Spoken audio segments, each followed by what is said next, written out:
opening the path for queenside expansion and preparing to contest the d4 square. Mirroring the knight's development immediately creates symmetrical pawn structures, inviting a battle for central space without immediate commitment. Embracing fianchetto strategy, white prepares for a kingside pawn storm and long-term piece development, eyeing central control. Unblocking the bishop allows for a more dynamic pawn structure, immediately preparing for central influence and potential piece development. Developing the bishop to g2 solidifies the kingside pawn structure and prepares a fianchettoed setup, aiming for long-term queenside pressure. Boldly asserting central presence, this pawn thrust immediately contests the d4 square and opens a diagonal for black's king's bishop, creating dynamic imbalances early. Reinforcing the central pawn structure solidifies white's position and prepares for a steady positional game, aiming for gradual development and a secure king. Fortifying the kingside pawn chain now prepares for development and challenges white's central ambitions. Safeguarding the monarch initiates a period of relative calm, allowing the development of other pieces to unfold harmoniously before any decisive action is taken. Developing the bishop to its long diagonal establishes an active defensive post, preparing for king safety and potential counterplay on the queen side. Proposing a central pawn grab like this opens up the possibility for immediate tactical skirmishes, potentially leading to interesting imbalances if black isn't careful to defend their advancing pawn structure. Securing the monarch behind a pawn shield, black prioritizes king safety and sets the stage for potential queenside expansion, a prudent decision given white's kingside fianchetto and central pawn commitment. Developing the knight to d2 prepares for its eventual redeployment, perhaps to f3 to reinforce the center, or even to b3 to exert pressure on black's queenside. This maneuver exemplifies a patient, positional buildup, aiming for long-term influence rather than immediate tactical fireworks. White is prioritizing piece coordination and control of central squares, setting up a flexible structure that can adapt to black's developing plans. Developing the knight to its natural square solidifies black's central presence, preparing for a potential pawn push or piece maneuver that subtly challenges white's queenside ambitions. Seeking to restrict black's queenside space and potentially prepare a c4 advance, white aims to pilfer precious territory, but risks overextending and creating weaknesses if black can effectively counterpunch on the king side or center. A proactive step to challenge white's queenside expansion, aiming to seize some queenside space and prevent white's pawn storm with b4. Seeking to disrupt black's burgeoning kingside presence and potentially exploit the now unprotected c7 square, white maneuvers this knight to a commanding central outpost, aiming to influence the d6 and b6 squares while preparing a potential future advance of the b-pawn. A bold gambit to snatch the initiative, the knight bravely ventures into the heart of the enemy position, challenging white's centralized pieces and hinting at a potential kingside storm. Solidifying the center and preparing a kingside expansion, this maneuver subtly enhances piece harmony, inviting a future kingside assault while eyeing the weak squares around black's uncastled king. A subtle repositioning, the knight retreats to a more defensible square, freeing up c5 for a potential pawn advance or allowing it to hop to f4 later. This aims to consolidate the center and prevent white's knight from dominating the c-file, fostering better coordination for the entire black army. A subtle yet crucial step to prevent the knight from a potential outpost on g5, while also reinforcing the kingside structure against future advances by black's pieces. Solidifying queenside space, this maneuver prepares to challenge white's control over the c5 square and opens a pathway for the rook to potentially become active on the b-file, aiming for a more balanced pawn structure and an eventual queenside expansion. Pivoting the queen to d2 sets up a potential battery along the d-file, aiming to pressure black's potentially backward d6 pawn, while simultaneously offering it an escape square if the d-pawn ever advances and comes under fire. Unleashing the bishop to a more active diagonal, Ba aims to harass white's central pawn structure and potentially prepare for later d5 breakthroughs. Consolidating the queenside pawn structure aims to deny black's knights any further central ingress via the b5 square, while subtly preparing for a potential queenside expansion down the line. An audacious knight sortie, aiming to disrupt white's queenside structure by targeting the bishop on g2 and potentially creating tactical opportunities with its forward placement. Solidifying the d4 square and preparing for a potential d4 push, this move gently discourages black's knight from finding solace on c5, while also offering a pawn structure that supports future central play. Steering the queen towards the king side, black aims to coordinate this piece with the knights, subtly preparing for potential queenside expansion or a more direct kingside assault later. Exploiting black's slight passivity, this pawn thrust aggressively challenges the queenside structure, aiming to rip open lines for white's pieces and gain vital space. Unleashing a pawn storm, black boldly challenges the center with this flank advance, aiming to crack open lines and exploit the immobility of white's queenside structure. This aggressive thrust fundamentally alters the game's character, transforming it from a positional jockeying match into a sharp, potentially double-edged battle where tactical calculation will be paramount. White must now decide whether to meet the challenge head-on, risking an immediate confrontation, or to adopt a more patient approach, allowing black to gain some initiative but hoping to exploit any overextension. Striking at the center, this capture directly confronts black's pawn chain and seeks to pry open lines for white's pieces, aiming to exploit the kingside. Embracing the open g-file, black boldly recaptures, sacrificing pawn structure for attacking potential on the kingside. This decision dramatically alters the pawn chains and invites immediate tactical skirmishes, as white's central pawns now appear somewhat isolated and susceptible to pressure, while black's king, though currently safe, might find itself exposed later if the attack doesn't materialize swiftly. Unleashing a knight to h5's doorstep, white probes for weaknesses around black's monarch, hoping to exploit the slightly open g-file and create tactical imbalances.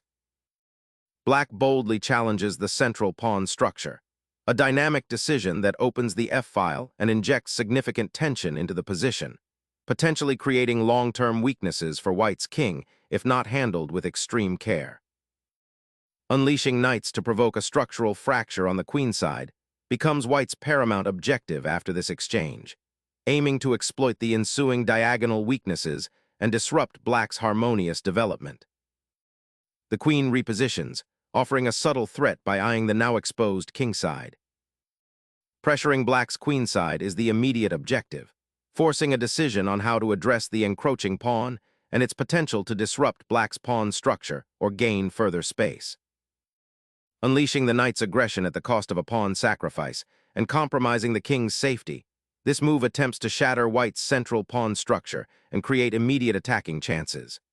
The pawn storm on the kingside, while bold, leaves black's monarch somewhat exposed, and the potential for white to exploit the weakened dark squares in the aftermath of this tactical skirmish needs careful consideration.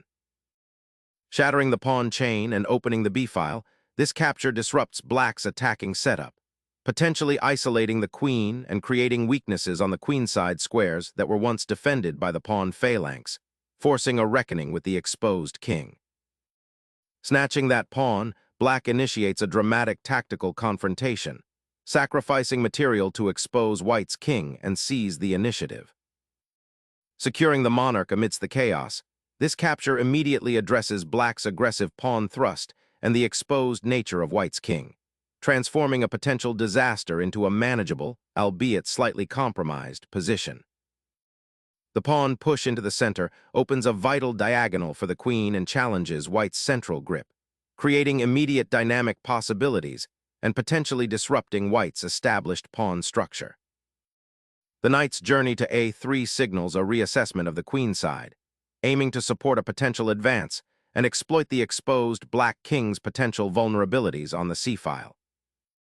Initiating an immediate counterattack on the queenside, the rook swings into action, aiming to disrupt white's queenside pawn structure and potentially open lines for further piece activity. This bold activation of the rook signals black's intent to challenge white's spatial advantage and exploit the slight disorganization created by white's pawn push. Shifting the queen to the second rank aims to redeploy it for potential kingside action or to support a central pawn push, recognizing that the current piece placement offers little immediate threat to black's solid setup. The queen repositions, aiming to activate its influence on the queenside files and potentially rejoin the central struggle. Shifting the monarch away from the chaotic central battleground shores up the king's immediate safety, anticipating black's potential pawn storm and the exposed nature of the kingside after the recent exchanges. Stepping back to reorganize, the rook surveys the disrupted queenside, aiming to secure its presence on the more active file and prepare for potential future advances or defensive maneuvers. A strategic repositioning. The knight's journey to c2 aims to prepare a potential kingside assault by reinforcing the kingside defense and offering flexibility. A calculated dive into the queenside, seeking to awaken the dormant rook and contest the open files, while simultaneously preparing for a potential pawn push that could disrupt white's central structure and create attacking avenues. Reclaiming the central file, the rook now stands ready to contest the open e file, a crucial artery for maneuvering in this complex closed position. Black's advancing the c-pawn injects immediate central dynamism, directly challenging white's queenside pawn structure and aiming to pry open lines that could prove advantageous for black's rook on the file. Unleashing the rook signals a shift towards centralizing power and preparing for potential pawn pushes on the kingside, aiming to break open lines near black's relatively exposed king. Reclaiming the central squares and preparing to contest the f-file with the rook represents a crucial counter-initiative. Rallying the queen to the central square aims to bolster the d3 pawn and prepare a potential re-engagement on the d-file, perhaps after an eventual central pawn push from black. Opening the center with this pawn thrust injects immediate dynamism, challenging white's slightly passive pawn structure and aiming to exploit the exposed king's position. Initiating a decisive central confrontation, white carves open the c-file, aiming to activate their rook and exploit black's slightly stretched pawn structure. The king, momentarily exposed, now faces increased pressure as white seeks to regain the initiative after a series of exchanges. This audacious pawn sacrifice might unleash powerful counterplay if black isn't vigilant, potentially leading to a dynamic struggle for control of the open lines and the crucial d5 square. Recapturing the pawn, black decisively reopens the central battlefront, creating a sprawling pawn chain that will now require white's full attention to dismantle. Unlocking the light square complex on the queenside, this placement actively seeks to exploit the weakness created by black's pawn structure, aiming to disrupt their coordination and create attacking possibilities against the king. Unleashing a knight into the heart of white's position, this maneuver injects immediate dynamism, seeking to exploit the slight awkwardness of white's interconnected pieces, especially the rook on a6. Seeking to disrupt white's pawn structure and open lines for counterplay, this knight's advance questions the safety of the now undefended kingside and probes for weaknesses around the white monarch, aiming to create attacking chances. This dynamic repositioning of the knight aims to create active threats and complicate white's defensive setup, potentially forcing concessions or creating tactical opportunities. The placement of the knight on d5 signifies a bold attempt to seize the initiative and put white under immediate pressure, challenging their current setup. Seeking to dislodge the intrusive knight and activate the queen, white repositions the rook, aiming for better coordination and control of the king's flank. A bold attempt to disrupt white's established central control and open lines for counterplay, aiming to activate the rook and create dynamic imbalances. The rook now occupies a crucial central file, eyeing the vulnerable kingside pawn structure and creating opportunities for immediate tactical skirmishes. An audacious knight jump, aiming to disrupt white's coordination and exploit the suddenly open c-file. It seizes the initiative by threatening to skewer the queen and rook, forcing white to tread carefully and consider their king's exposed position. A bold attempt to reclaim the initiative, this maneuver forces black to consider the safety of their advanced pieces and potentially opens lines for white's rooks. Unleashing the pawn on the kingside opens new avenues of attack, aiming to disrupt white's pawn structure and create an unsafe square for the king. The white king's safety is severely compromised by the knight's retreat, leaving a vital diagonal exposed for the black queen and rook battery. Black's sacrificial exchange of the rook for 2 pawns dramatically opens the d-file, creating a potent central thrust that threatens to unravel white's king's safety and positional integrity. Unleashing the queen to c1 injects immediate counterplay, aiming to disrupt black's burgeoning central control and capitalize on the exposed king. The rook's journey to the first rank creates immediate pressure on the pinned knight, forcing a difficult decision and potentially unraveling white's queenside pawn structure. A daring gamble to dislodge the entrenched black pieces, QB2 immediately challenges the queen's current comfort zone and aims to pry open the king's file for potential assault. Unleashing a desperate counterattack, the rook on b1 seeks to exploit the exposed white queen and disrupt the coordinated pieces threatening the black monarch.